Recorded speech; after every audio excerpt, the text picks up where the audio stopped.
parasha Atem Nitzavim, dans le paragraphe 30 donc, du Sefer Devarim,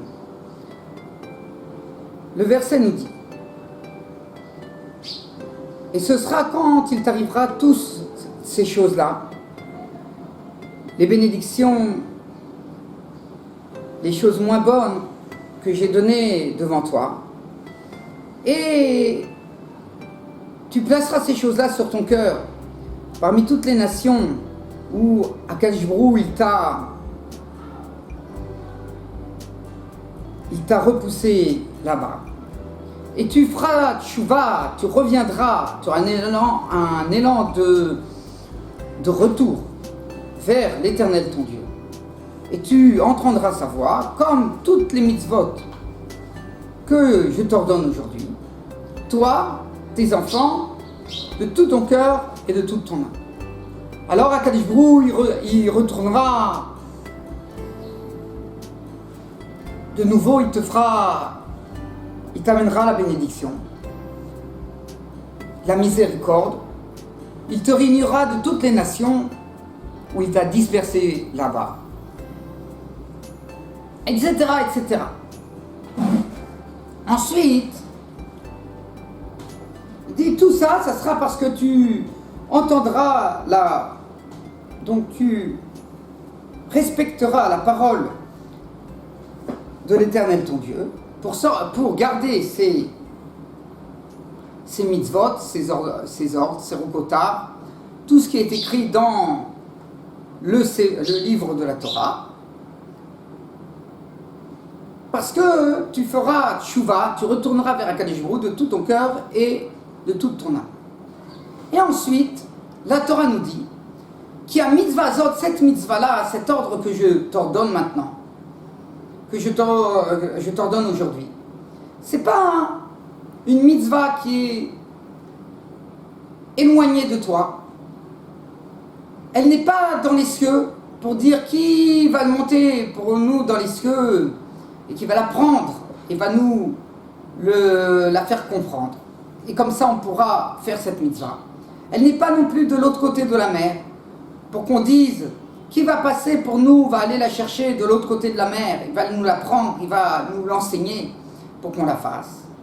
Parce que cette mitzvah, elle est proche de toi, énormément, dans ta bouche et dans ton cœur, pour le faire.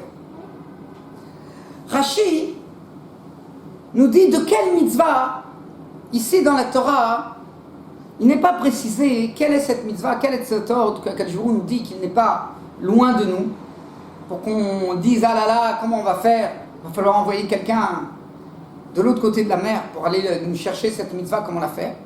C'est une mitzvah très proche. Quelle est cette mitzvah? Rashi nous dit que cette mitzvah, c'est le fait d'étudier la Torah. Et que c'est pour ça qu'on dit que la Torah, elle est dans ta bouche et dans ton cœur, parce que la Torah, elle nous a été donnée dans le Sefer Torah, et aussi par les enseignements de Razal qui nous sont transmis de bouche à oreille depuis le don de la Torah sur le mont Sinaï. En fait, c'est très difficile, cet avis de Rashi, parce qu'il n'est pas cité la mitzvah de l'étude de la Torah dans tout ce paragraphe de cette parasha Atem Nitzavim. Il est vrai qu'à la fin du paragraphe précédent, donc ici on a donc c'est 10 versets au préalable, on nous dit que ce qui est caché, ce qui est voilé dans le cœur de son prochain, alors Akadosh Baruch Hu ne nous a pas rendu responsables de l'un vis-à-vis de l'autre. Par contre, toutes les choses que un juif il fait pas comme il faut et qu'un autre juif donc il est amené à savoir, parce que c'est des choses dévoilées, il le fait aux yeux de tous, c'est pas caché. Alors, on a une responsabilité l'un vis-à-vis de l'autre de faire en sorte que cette personne elle revienne sur le droit chemin. Il dit, et dans ce verset, on nous dit que on a donc une responsabilité l'un vis-à-vis de l'autre de faire que toutes les paroles de la Torah soient respectées. Donc on nous parle ici effectivement dans ce verset de la Torah. Mais par la suite, non.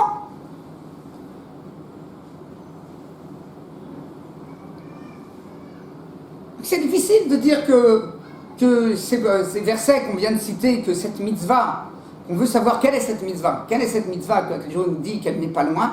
C'est la Torah. Peut-être, comme il y a marqué que Yashminu Ota, il va nous l'enseigner. Et aussi, il va l'apprendre, il va l'acheter. Il va l'apprendre. Et on a un passouk, on a un verset dans les prophètes qui nous dit qu'il est Kartov Natati Lachem. Je vous ai donné une bonne acquisition. Torati Altazovu, ma Torah, ne l'abandonnez pas. Donc la Torah, elle s'appelle un l'écart, elle s'appelle une acquisition. Et ici, on voit qu'on parle de quelque chose, il va nous prendre cette mitzvah. Donc, quelle est cette mitzvah qu'on appelle une acquisition? C'est la Torah. Donc, c'est comme ça que Rashi a appris que la mitzvah dont on parle ici, qui n'est pas citée, elle est dit simplement, on dit, il y a une mitzvah qui n'est pas loin, c'est la Torah. C'est l'étude de la Torah. Le Ramban, lui, comprend que la mitzvah dont on parle, c'est la mitzvah du retour aux sources, du retour vers Akadosh Baruch Hu. C'est cette mitzvah dont on parle. Et en fait, ça peut être compréhensible parce que tous les versets qui sont au préalable, depuis le début du paragraphe 30 dans la Torah, dans le dernier livre de la Torah, le livre de Devarim, alors on voit que ça parle de cette mitzvah de la tchouva. Donc tout de suite après, quand le verset vient nous dire qu'il y a mitzvah azot, cette mitzvah-là que je t'ordonne, elle n'est pas loin de toi. Donc on comprend que c'est la mitzvah dont on a parlé au préalable, qui est la mitzvah de la tchouva, le retour aux sources. La Torah n'a pas dit que c'était une mitzvah, elle a dit quand à la fin des jours, tu vas être parmi les nations, et tu vas placer sur ton cœur ces choses-là qu'il t'a ordonné à Kadesh Baruch quand tu étais sur le mont Sinaï, quand tu es rentré en Eretz Israël, et que tu vas décider de retourner aux sources. Alors, ça semble ne pas être une mitzvah, ça semble être que la Torah nous raconte ce qui va se passer à la fin des temps. À la fin des temps, le clan d'Israël va se réveiller et va prendre sur lui de retourner aux sources. Il va comprendre que son erreur, qu'il doit retourner vers la Torah d'Israël. Alors, le Ramban nous dit non, c'est une mitzvah. La Torah ordonne aux Juifs de faire tchouva, de retourner vers Akadosh Baruch Hu. Malgré que, pour des raisons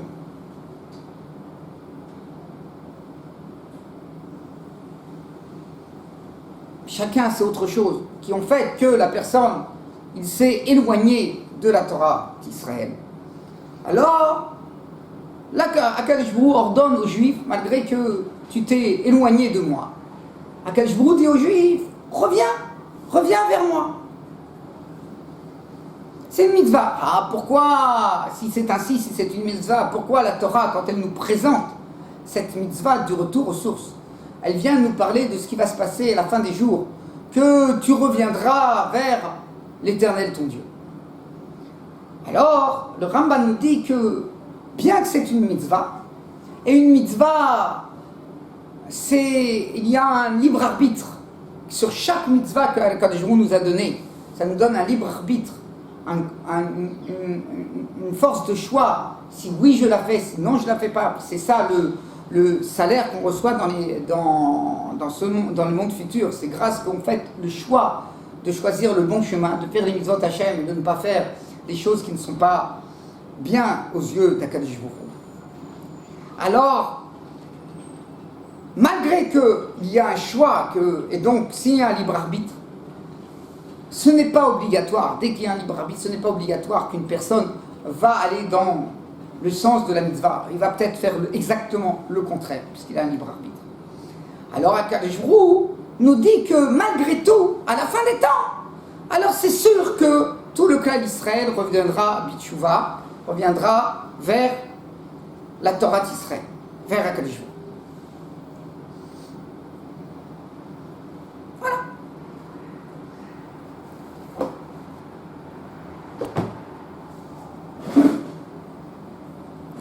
Dans le traité de Tanit, c'est un traité qui nous parle sur comment on jeûne, pas le Yom Kippour, tous les jeûnes qu'il y a dans l'année, quelqu'un qui veut prendre sur lui un jeûne pour qu'Akadosh Baruch Hu écoute sa prière. Alors on nous explique comment une personne doit jeûner. Alors à la page 16, au recto, la Torah nous raconte ce qui s'est passé à Ninive.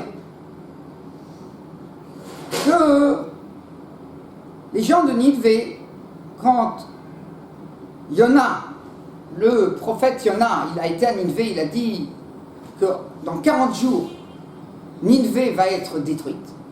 Alors, le roi de Ninive et tous les habitants de Ninive ont pris sur eux de faire tchouva, vers Akadosh Baruch Hu, d'enlever leurs fautes vers Akadosh Baruch Hu. Et il nous a raconté, Vayara Elohim, il a vu Akadosh Baruch Hu et Maasem, leurs actes, qui shavu midarka macha, que ils avaient abandonné leur mauvais chemin, et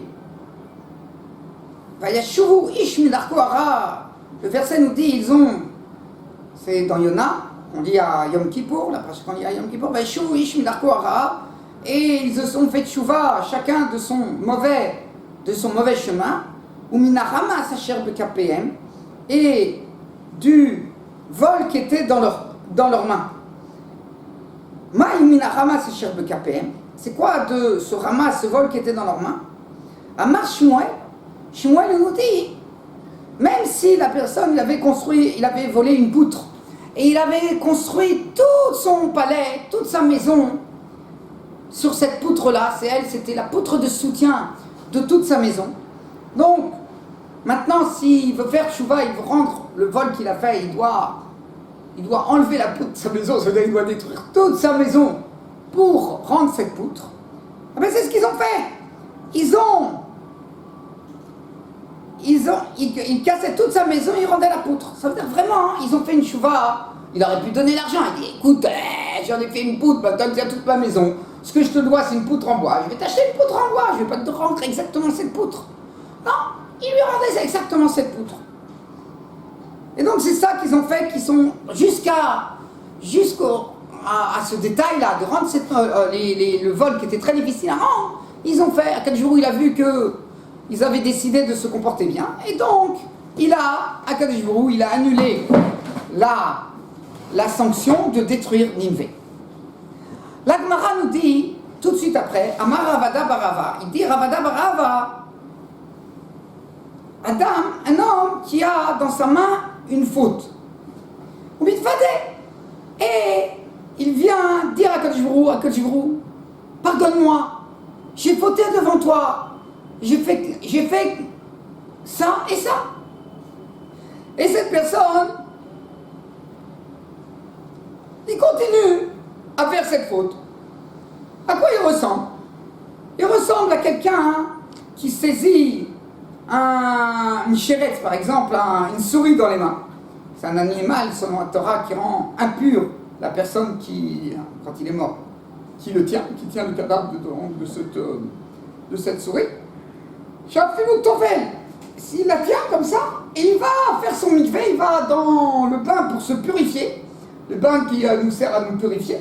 Il se trempe dans ce bain pour se purifier avec cette souris. Cette souris, elle le rend impur. Le contact avec cette souris, ça le rend impur.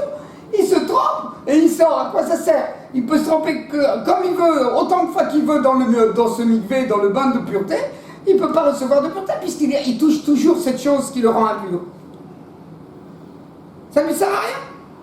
Par contre, s'il la jette de ses mains et ensuite il va se tremper dans les eaux du mikvé, alors, comme il n'a plus sur lui la chose qui le rend impur, cette source d'impureté qui le rendait impur. Alors c'est sûr que le mikvé, il opère ce que la Torah a décidé qu'un mikvé, quelqu'un qui se trempe dans un mikvé, ça le rend pur, et donc il redevient impur. Et c'est ça qu'il est marqué, ou modé, celui qui est modé, qui vient dire à Kadosh Baruch Hu, c'est vrai, je reconnais, modé c'est je reconnais que j'ai fauté, et Osev, et il abandonne, c'est pas seulement qu'il reconnaît qu'il a fauté, mais il abandonne sa faute. Yerora, alors Akadosh Baruch Hu, il va lui amener la miséricorde.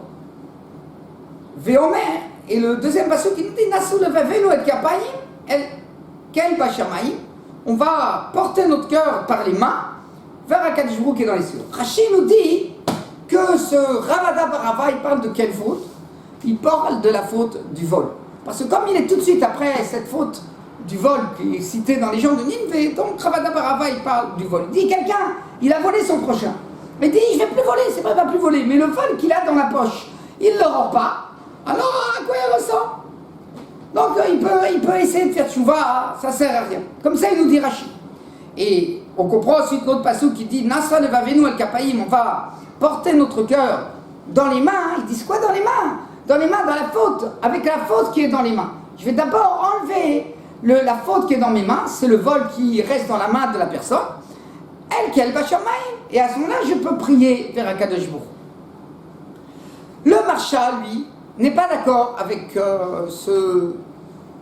cette explication de Rashi qu'on ne parle dans cette faute qu'il faut abandonner avant de faire tchouva, que c'est la faute du vol. Il dit non, c'est toutes les fautes, c'est pas seulement la faute du vol, c'est toutes les fautes, toutes les choses pas bien qu'une personne fait, il doit abandonner avant de venir prier et reconnaître sa faute devant Akadosh Baruch Hu et de demander son pardon.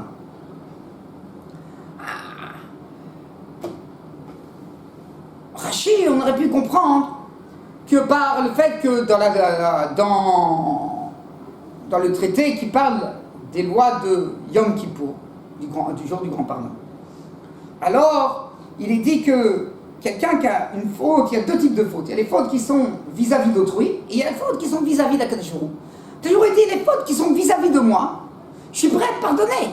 Mais les fautes qui sont vis-à-vis d'autrui, tant que tu n'as pas été voir la personne et tu n'as pas enlevé la faute que tu as par rapport à autrui, comment veux-tu que je te pardonne? D'abord, va te faire pardonner par la personne vis-à-vis de laquelle tu as fauté. Et ensuite, demande-moi le pardon.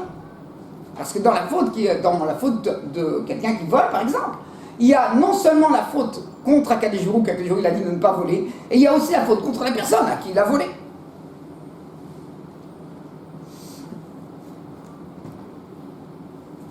On aurait pu dire que pourquoi Rashi a décidé que c'était seulement la faute du vol et peut-être les autres fautes qui sont les fautes vis-à-vis d'autrui, que c'est des fautes qu'Akadosh Baruch Hu ne peut pas pardonner tant qu'on n'a pas été vis-à-vis de demander le pardon vis-à-vis d'une autre personne.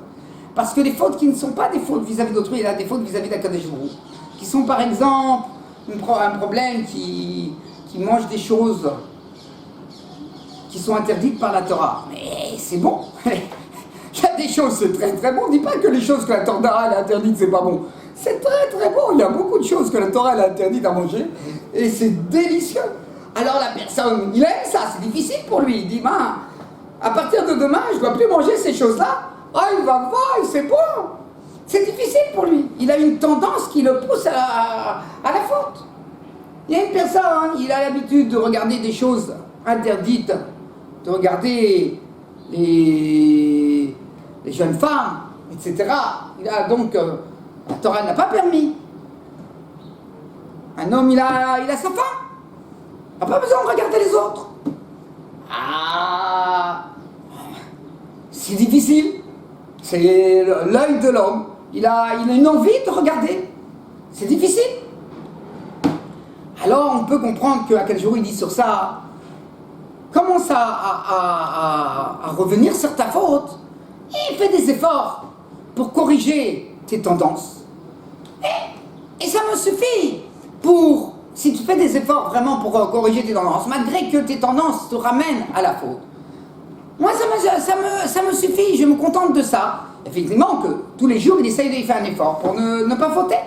Pas qu'il se rend efker, veut dire qu'il a complètement abandonné et il dit bon, ben, puisque j'ai des tendances, j'ai des tendances. Non, non, il fait vraiment des efforts. Malgré qu'un homme fait des efforts, des fois ses tendances sont plus fortes que lui. Et il l'emporte. J'aurais pu dire comme ça. Et le marché, il dit non.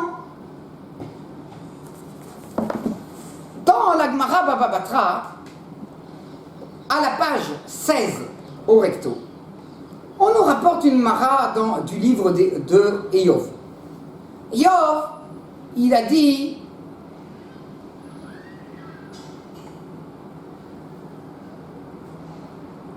Al-Datra, il a dit à Kadosh Baruch Hu, c'est dans ta main, Kadosh Baruch Hu, Kilo Ersha, que je ne fasse pas de faute. Et il n'y a rien qui sort de ta main. Rava, il dit Rava, Pikesh Yov liftor et kol haolam kulo minadin. Et Yov, il a essayé, par cette argumentation devant Akadosh Baruch Hu, d'enlever les sentences du monde entier.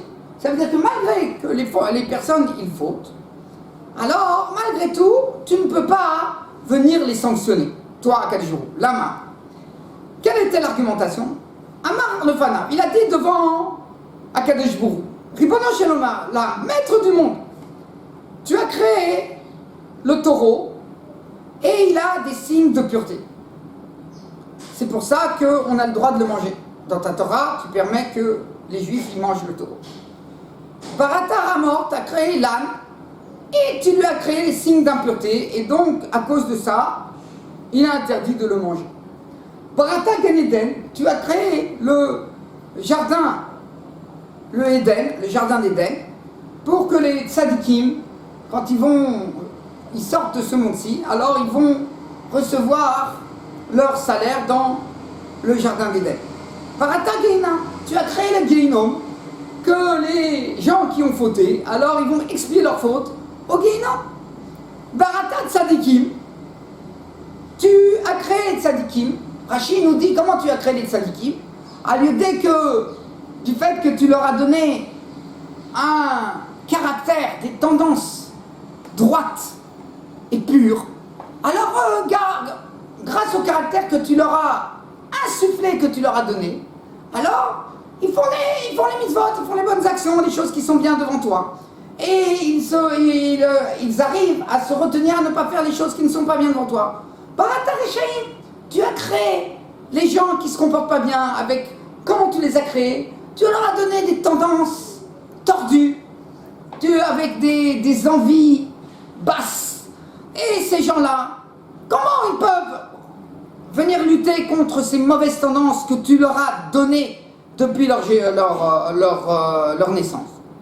Mais un cavalier de donc, comment tu peux juger un rachat s'il fait des mauvaises actions alors que c'est toi qui lui as donné cette force, ce moteur de mauvaises actions en lui-même? Et le tzaddik, c'est pas qu'il fait vraiment des bonnes actions, tu lui as donné un moteur de faire des bonnes actions. Maïa Droulé, Ravre de Yov, qu'est-ce qu'ils ont répondu les camarades d'Eov qui étaient venus le voir quand Eov il avait eu beaucoup de souffrances? Pendant 2 ans, il a eu d'énormes souffrances. Alors, qu'est-ce qu'ils nous ont répondu à cette argumentation, les camarades de Eov? Il dit, tu as tort. Tu as tort. Pourquoi tu as tort? Il dit, c'est vrai, Akadosh Baruch Hu, il a créé les mauvaises tendances, il a créé les envies basses, mais Akadosh Baruch Hu, il a créé la Torah qui est Tavlin. Il a créé la Torah qui vient contrepoids à ces mauvaises tendances. Il nous dit, Rashi, que grâce à l'étude de la Torah, quelqu'un qui étudie la Torah, grâce à la sainteté et à la pureté qui émanent de l'étude de la Torah, alors cette sainteté et cette pureté, elles viennent purifier l'intérieur, le cœur de la personne, et elles viennent le nettoyer de toutes ces mauvaises tendances. Non pas qu'elles font un nettoyage qui est un nettoyage et une purification de la personne, elles viennent sanctifier la personne à long terme, elles viennent lui changer du tout au tout, c'est les forces internes qui sont en lui, ça prend beaucoup de temps, mais ça arrive. Et elles viennent aussi, à tous les moments qu'une personne étudie, en retirer les mauvaises tendances qu'il pourrait avoir à ces moments-là. Ça veut dire que même si une personne, il a, à un moment donné, il a vu quelque chose, ou il a une envie qui est interdite par la Torah, si la personne il se met à étudier, il arrive, grâce à l'étude, à annuler et à détruire, à retirer de son cœur cette mauvaise pensée, cette mauvaise envie. Ah, si c'est comme ça, alors maintenant, on peut comprendre. On peut comprendre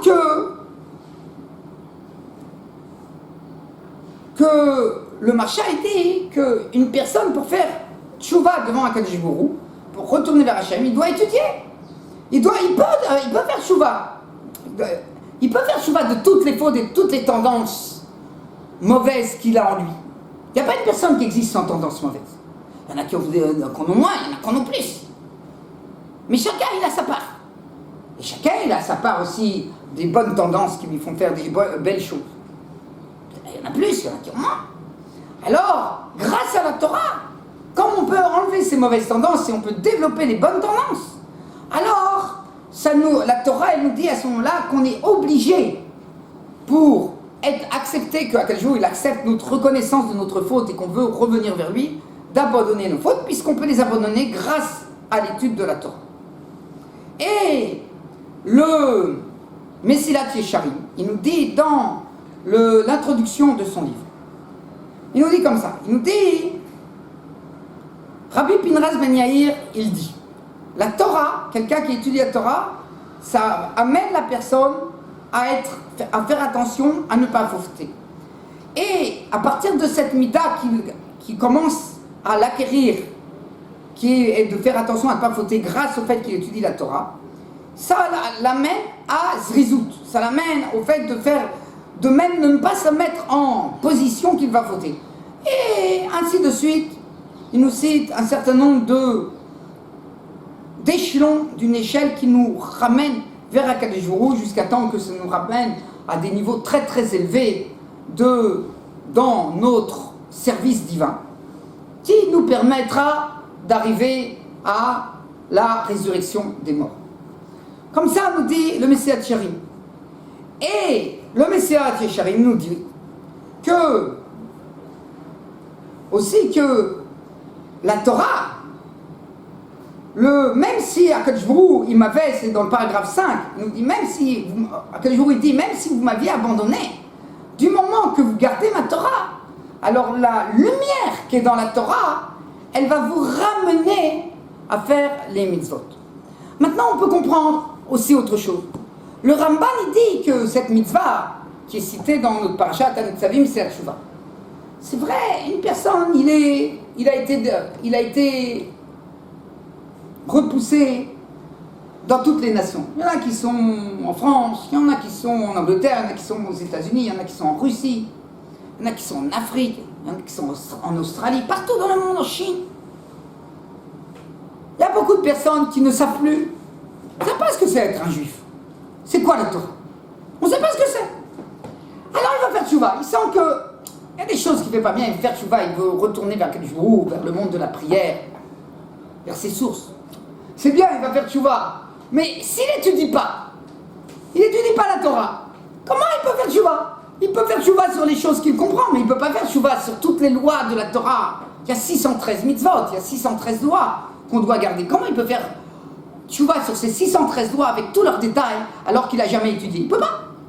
Donc c'est sûr que pour faire tchouva, on est obligé d'étudier la Torah. Ça veut dire que ce n'est pas seulement que la tchouva, le fait d'effacer les mauvaises tendances, ça vient par l'étude de la Torah. L'étude de la Torah, ça permet aussi de prendre conscience de ce que Akadosh Baruch Hu, il veut de nous.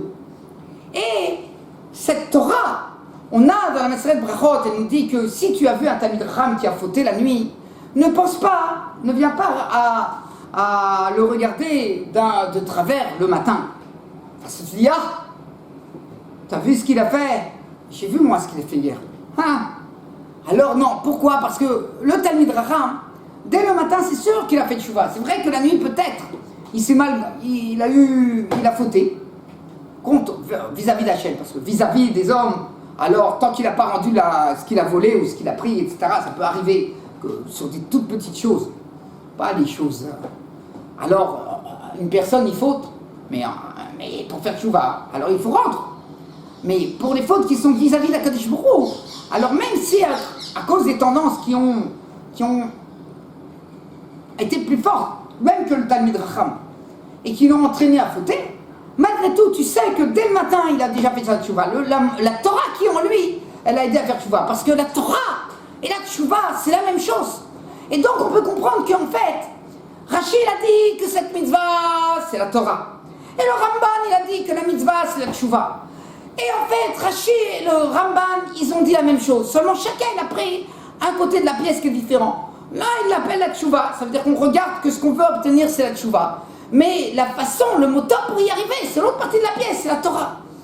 Et Rashi dit non, c'est vrai, on parle de la tchouva. Mais puisque ce que tu peux saisir pour revenir dans la tchouva, c'est vrai que le but, là où j'arrive, c'est la tchouva, le retour aux sources. Mais pour arriver à cela, ce que je dois saisir, c'est l'étude de la Torah. Donc c'est l'étude de la Torah. Shabbat shalom u'mevorach.